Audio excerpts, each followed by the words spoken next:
Om Namo Bhagavate Vasudevaya. Srimad Bhagavatam, Canto 7, Chapter 3, Hiranyakashipu's plan to become immortal, Text 35.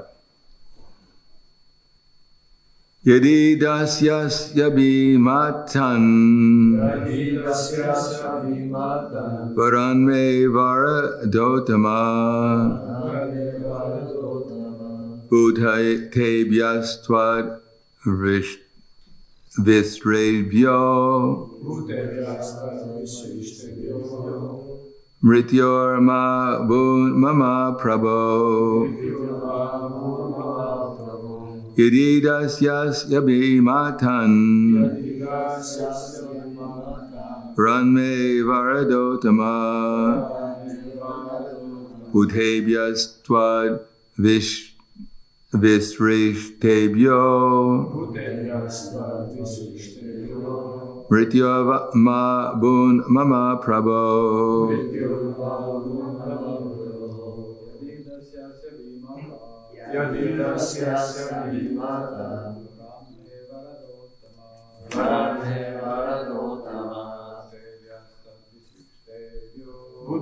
Visreshtebhyo Mrityoma Bun Mama Prabho Yasya Vimatan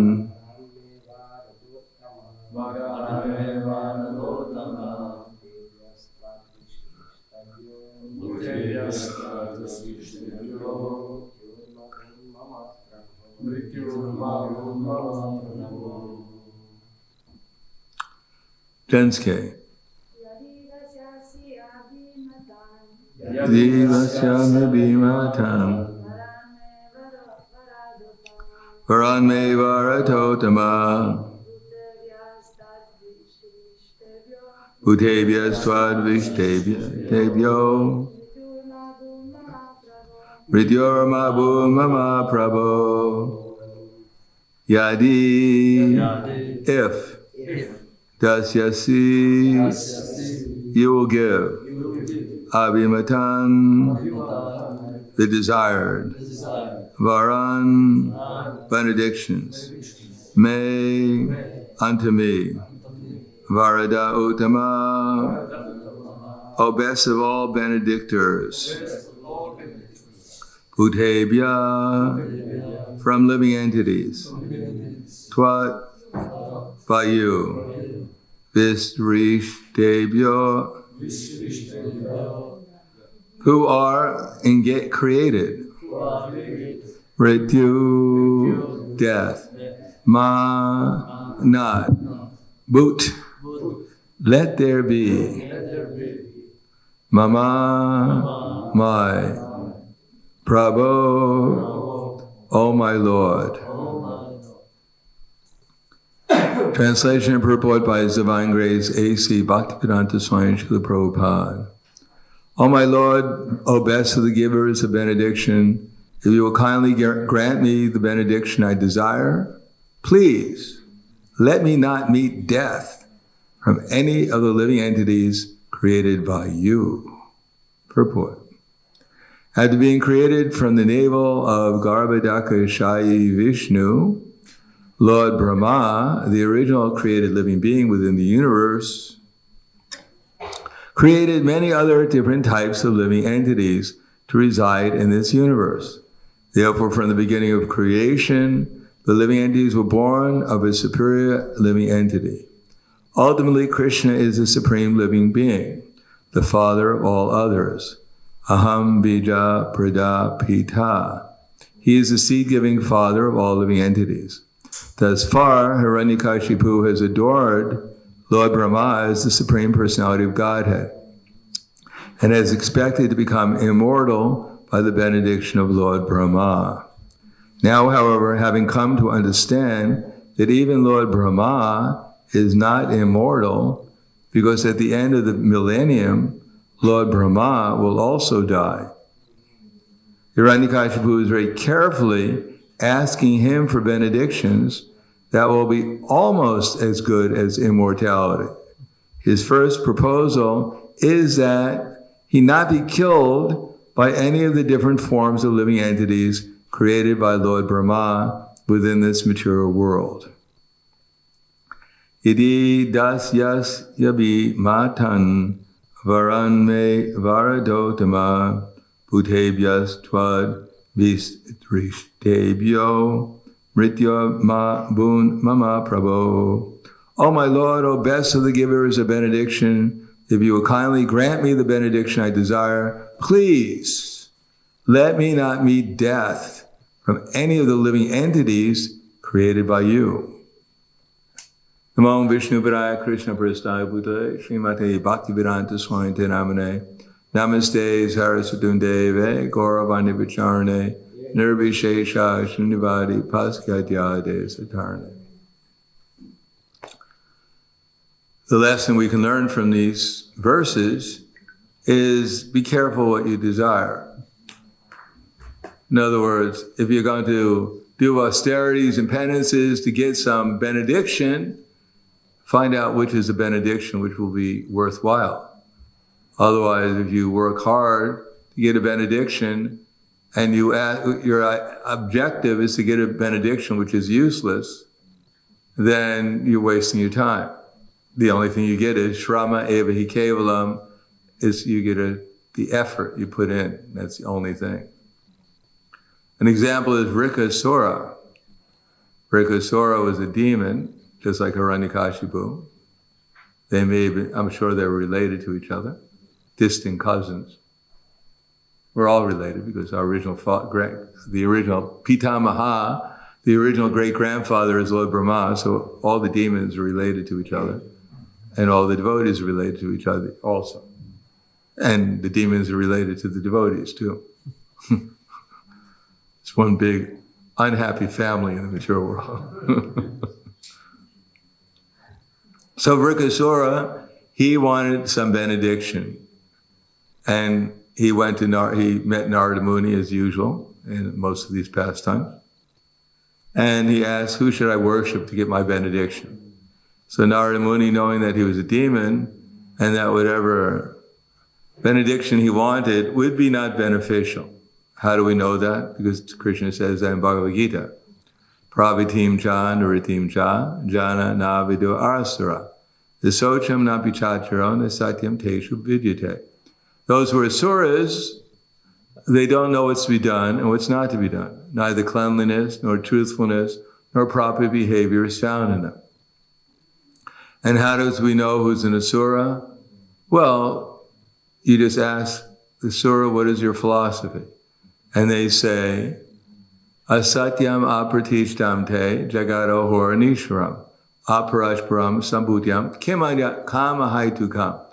The asuras, they say that this world is unreal, it has no foundation, it has no God in control, it is produced of sex desire, and has no other cause than lust. And what will be the result of their activities following such a conclusion? In other words, anyone who has this philosophy, what will be the result of their endeavor? Etam drishtim avashtabhya nashtatmano nabuddhaya pravan yuga karmana shaye jagato hita. Following such conclusions, lost to themselves, the demoniac, they create horrible, unbeneficial works which are meant to destroy the world. So anyone who has this philosophy, it doesn't matter who you are. You may be Bambi in the Walt Disney cartoon, very gentle deer, but you're a demon. You're a demon, and your philosophy will simply result in problems for yourself and everyone else. So Vrikasura was a demon, and he wanted, obviously, demons, they want benedictions, which are against the Shastra. How do we know that? Because Shastra, the result of Shastra is sarva evam yomam evam asamudo janati purushotama sasarvavit pajantemam sara bhavena bharata. This is the most, anyone who knows me as the Supreme Personality of Godhead, without any doubt, is said to be the knower of everything, and therefore he engages in full devotional service. Iti goyatma shastram idam yuktva mayanaga etad bhutva buddhivat sat krita kritascha varada. Anyone who knows this without this is the most confidential part of all Vedic literature. Anyone who knows this will become wise, and his endeavors will know perfection. In other words, Krishna, the Vedas, Vedaischa Savaraham Eva Vedyo, the Vedas are ultimately meant to convince us that Krishna is the Supreme Personality of Godhead, and we can serve him. And any other philosophy besides this is considered to be asuric or demoniac. And based upon what? Trivida narakasyedam dwaram nashitam atmanaha kama kroda tata lobas tasmat etam trayam chaja. There are 3 gates leading to hell. So if anyone wants to know how to get to hell, then there's a direction. You can get a free ticket to go to hell. One-way ticket. And you can take a vacation there for as long as you want. It's nice and warm there. You don't have to bring any winter clothes. There are a lot of exciting things going on there. If you like horror movies. And what does Krishna say? 3 gates leading to lust, anger, and greed. These are the 3 gates leading to hell. Every sane man should become free from them because they lead to degradation of the self. Etara vimukta kontya tamo dravas revir nara acharat yatamas shreyas tato yati paramgiti. Anyone who gives up these 3 gates performs activities which are conducive to self-realization, and thus he obtains the supreme destination. Yakshastra vidim utsrija vartate kamakarata dasa siddhim avapnoti nasukam naparam gitim. That anyone who gives up the Shastra and acts according to kama, karata, Prabhupada translates that as whimsical. We act according to lust, anger, and greed. It's our whim, that's all. Can neither obtain peace, nor happiness, nor the supreme destination. Sounds rather extreme, doesn't it? Oh, Krishna is so strict. Can't he be merciful to Bambi? She's an innocent little deer. Of course, she killed 50,000 Brahmanas in the last lifetime. That's why she became a deer, but that's besides the point. Now, anyone who gives up Shastra can have neither peace, nor happiness, nor the supreme destination. Anyone who doesn't believe in Krishna, who actually Krishna is, Mogaisha Moga Karmano, Moga Jnana Vichetasaha, Rakshasim Asrim Chaiva, Prakriti Mohinim Shritaha, that their hopes for liberation, their fruitive activities, and their culture of knowledge are all defeated. Yes, it's very extreme. It's almost extreme. Krishna says, Tanaham Dvishata Kuran Samsareshu Naradamam Shipramyajas from Ashubham Asri Shveva Yonishu. To those who are envious and mischievous and the lowest among men, that I perpetually push them down into the demoniac species of life. Asram yonam apanam mura janmani mama prapyai vakuntya tato yadyadamang kitim. And when they obtain these lower species of life, they gradually sank down to the most abominable type of existence. So, could we conclude that God is, sadist? He loves pushing people down and watching them suffer. Go down, you rascal! Down, down, down! Yeah, I'm a germ. No, down. Oh, help. No, Krishna is all good. He's simply rewarding people the results of their work. Samaham sarvabhuteshu name dveshtos dina priyaha. If you act like a demon, you deny Krishna's instructions, you cause Krishna's part and parcels to suffer, then you have to get the reaction. That's the laws of material nature. If you don't like it, then go somewhere else.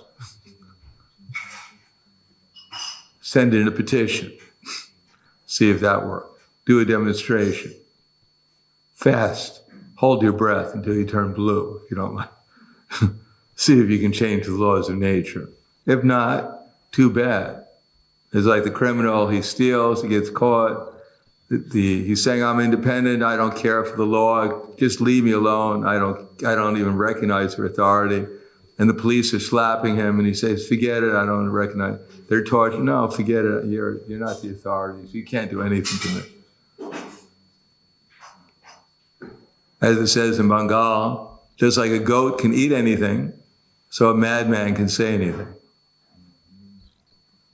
So they're being tortured by the material nature. Every one of us are being tortured. Time is changing our bodies, so we're tortured by old age, disease, and death, and the prospect of taking birth again. And we're saying, you can't touch me. I don't believe in God. I don't believe in time. I don't believe in anything. I'm going to conquer time, as Hiranyakashipu is trying to do. I'm going to do these austerities. I'm going to conquer time. I'm going to be young forever. Peter Pan will be envious of me.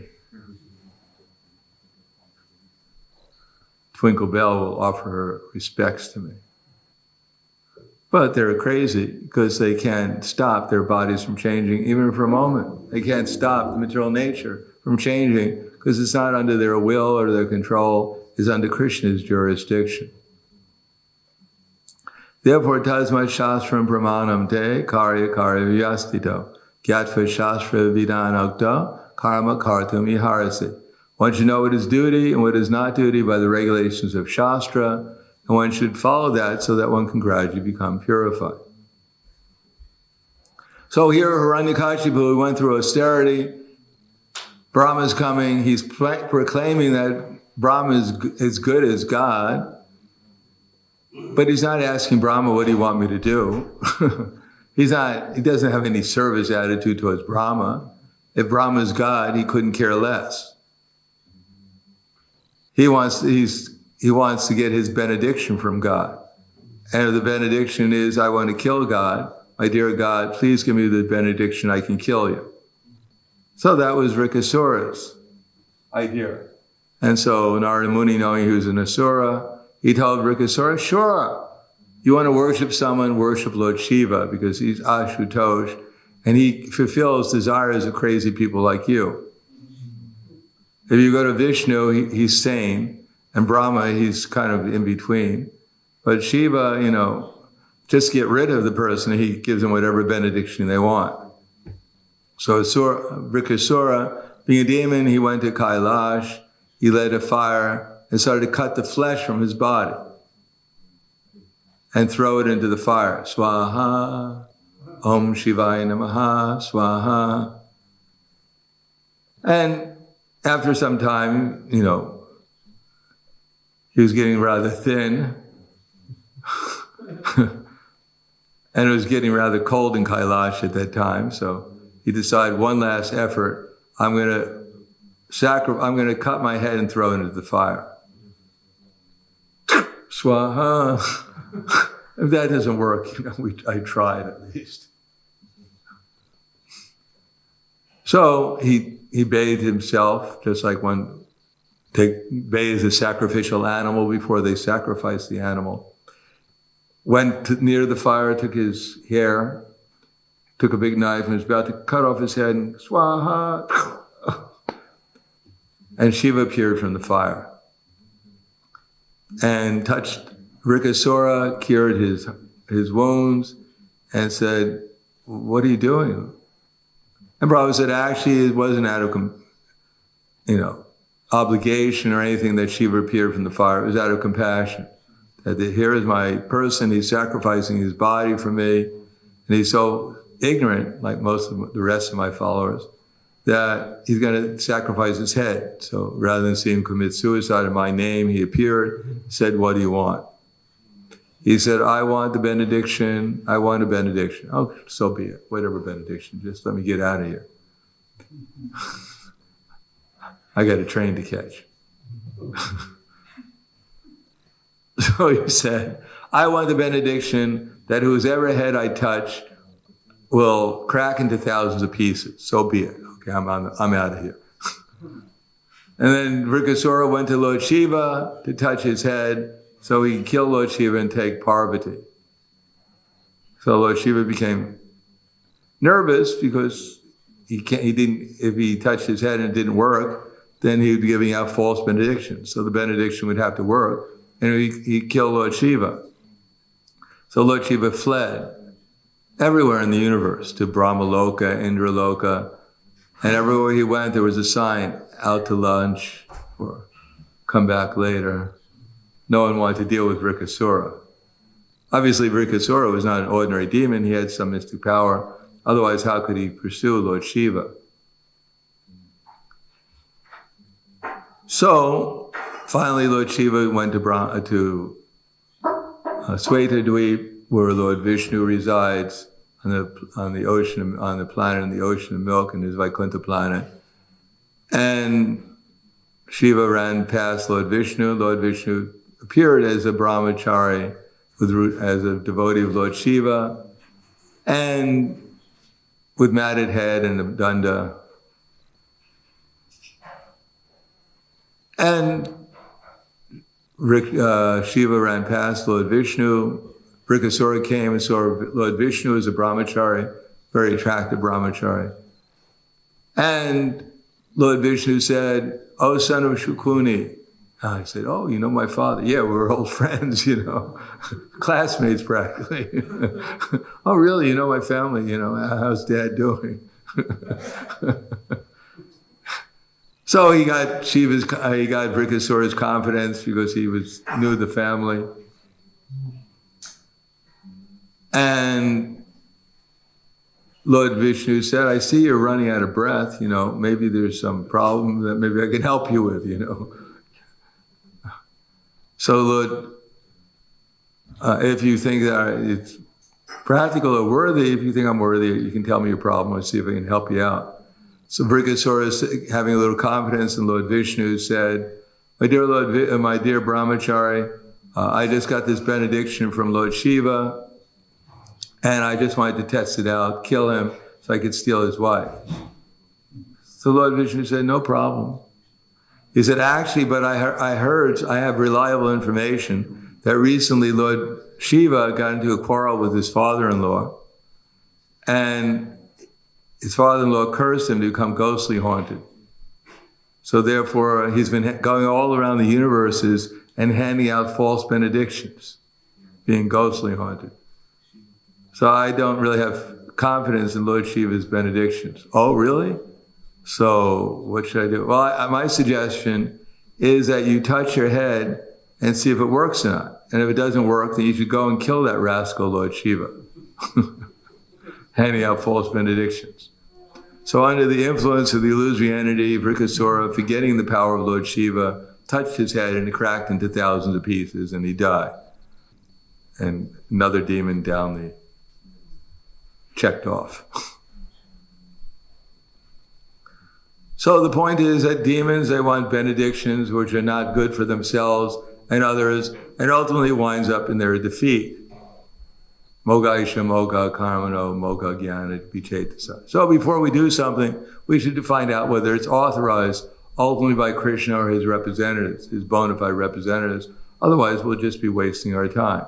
No matter how spectacular it may be, how many people glorify us for our prowess, how much certificates we get for merit, whatever, degrees, but unless it's authorized by Krishna and his representatives, we'll wind up simply punat punas charavata tam, simply doing the same thing over and over again and accomplishing nothing. Shrama eva hi kevalam. So I'll stop there. Thank you. Any questions? Yes. Hare Krishna. Are there some useless benedictions that we as devotees sometimes pray for? I don't know. Can you give me an example? Is there any useless benedictions that you're praying for? Or that you've noticed others praying for? I was wondering if some of our prayers are not really good. Well, I'm sure most of them aren't. Otherwise, we'd be pure devotees by now. Yeah, everyone, Krishna says there are 4 kinds of pious people who approach me. And their prayers are all outside the realm of devotional service, pure devotional service. They're approaching the right person for the wrong reasons. They're not condemned. Krishna says, akama sarva karma va moksha kama udarati. Krishna authorizes them to approach him. But those who are distressed, those who want material comfort, those who want to understand how the material world works, those who want to get out of the material world, they're pious, but their benedictions have nothing to do with pure devotional service. So we have to see whether ultimately Srila Prabhupada wrote to Srila Bhaktisiddhanta Saraswati Prabhupada, simply asking for the benediction for, let me know what I can do to serve you. And Prahlad Maharaj asked for the benediction that may my devotional service become stronger and more steady. So we should see what the great devotees are asking for. We should ask for the same thing. Otherwise, we're asking for things that are not in pure devotional service. Yes? I have conducted an experiment many times. I would find a devotee sleeping in the class, and I would confront him, asking, what's the goal of life? What's the benediction you want? And practically without exception, everybody would say love of God, pure devotional service. Out of sleep, just from the middle of sleeping, they were able to pick the right benediction, which is obviously glory of Srila Prabhupada. Yeah. But on the other hand, how to make it more specific so that it's not some abstract party line slogan, but something that actually moves us forward. Because we know that this is what you should ask for. First of all, if you ask someone when they wake up what the goal of life is, we're conditioned to say the party line, or else we'll get some trouble. Now you should find out what they're dreaming about. Then you may understand the reality of what they think the goal of life is, or their goal is. As far as, we have to, love of God is one thing, but what's your next goal? In other words, vaguely we understand love of God, but as Prabhupada once said, one problem with the devotees in the Hare Krishna movement is they don't believe in God. So we only have so much faith in Krishna, because the illusory energy is covering us over. And the illusory energy is practically as strong as Krishna is powerful. So it's preventing us from actually having faith in Krishna, because we have little experience with Krishna. Therefore, how can we actually believe in Krishna? You can't believe in someone that you don't really know very well, if at all. So the question is, what do we understand as a long-term goal? Love of God? Well, maybe that's theoretical. We don't know what love is, so how do we know what it even means, love? We don't know who Krishna is very well. We don't know what love for Krishna is. So how do we really know? Do we really accept that that's our long-term goal, love of God? The question is, if that is our long-term goal, what are the stages to get to it? If we accept that partially or fully, then what are our immediate steps to get to it? What's your next step? Where are you now? What position are you? Do you know what position you are? If you don't know the position you are, how do you know what you're trying to accomplish? How do you know how to get there if you don't even know where you are? If you get a map of Slovenia to find out where the Hare Krishna temple is, but you don't know what city in Slovenia you're in, you don't even know if you're in Slovenia, what good is the map? You have to find out where you are first, and then you can figure out how to utilize the map, if you can utilize it at all. So without getting a clear picture, then people don't really know what the goal of their life is. Therefore, Kanishta Adhikari is not really clear what his goal of life is, and it's shown by the fact that they give up devotional service once they get what their real goal is. They get a little economic development, Prabhupada writes in the Bhagavad Gita, then they give up devotional service, because that's really their goal. Not love of God, it's something else. Anything else? Yes. Can I say that one of the best terrain maps for a devotee, maybe in the initial stages of progress, would be Madhurya Kadambini? Well, I think Bhagavad Gita is the best roadmap. We can read Madhurya Kadambini is very difficult to read. It's an advanced book. One has to already be, aspiring to become a devotee. But unless we understand that we're not this body, unless we understand that Krishna actually exists, there's no question of trying to follow Madhurya Kadambini. That's much more advanced. Anything else? Thank you very much. Grantaraj Srimad Bhagavatam ki jai. Prabhupada ki jai. Gaur Premanande.